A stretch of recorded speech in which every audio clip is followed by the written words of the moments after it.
Hello again, everybody. It's Ben Fast here, and the title of today's video is the U.S. Soccer Promotion Relegation Compromise. So, while many agree on the necessity of promotion relegation and an open and inclusive U.S. soccer market, there are some who do fear a collapse of the system should things go wrong with the open market. It seems to some as to be a risky step given the track record of American soccer prior to this post-2000 age of technology, with our long history of closed leagues and league infighting due to lack of strong USA Soccer Federation leadership. So it's understandable that there are some who bring these concerns to the table of some sort of doomsday scenario where we unleash the market and all of a sudden people bite off more than they can chew, clubs spend more than they can handle, and all of a sudden professional soccer collapses as a whole in American soccer. So one thing that I've proposed, besides fully taking the rug out from under MLS, stripping the Division I sanction and giving it to a system of promotion relegation tiers with independent clubs in America filling the various levels, a solution that we could look at is a co-Division I split. So essentially what would happen is MLS would operate as is. It would get 1.5 bids to the CONCACAF Champions League, so it would still be considered Division I, but it would have only half of its 3 current CONCACAF Champions League bids. So MLS stays as is, can operate however it chooses, keep its same structure, still have its same sanction, and what we can do with the other side then is give 1.5 bids to an alternate Division I league, whether it could be NASL or some sort of hybrid of USL/NASL clubs who feel they are ready to fill that Division I league. And then below that alternate Division I, you would have tiers. You would have to kind of build from the bottom or build bottom down. You'd have a system of promotion relegation that is fully open to any club at the base of the pyramid.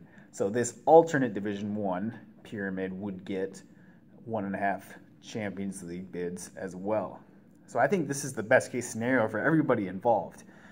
You get everybody included with the open side of the pyramid, 1.5 bids to the CONCACAF Champions League, so anybody from the bottom can make it all the way to the top and into international competition through this open side.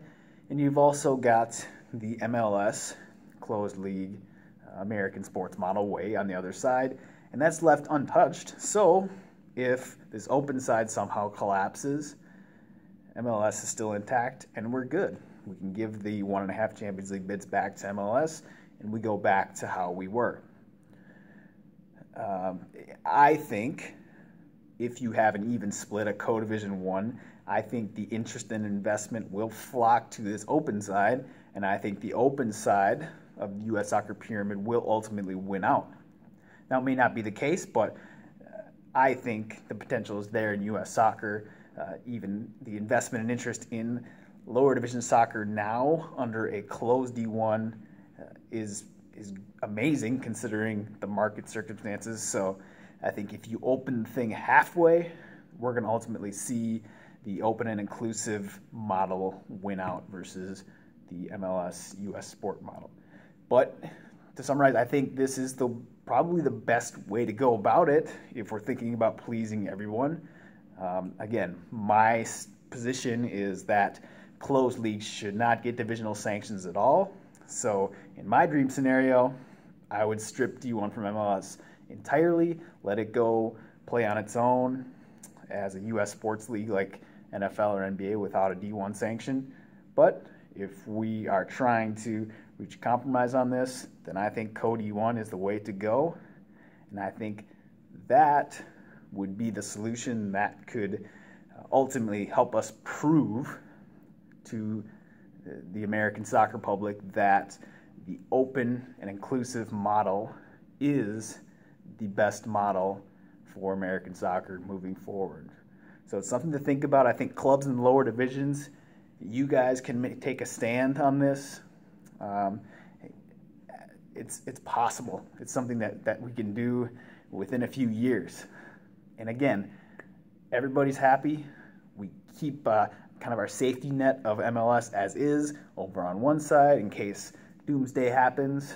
And then we've got an almost fully open. I don't like that only half of the market is open, but I think we've got a big enough portion in order for that open market side to kind of prove itself, stretch its legs, and show itself worthy. So it's something that's possible, something we can do here.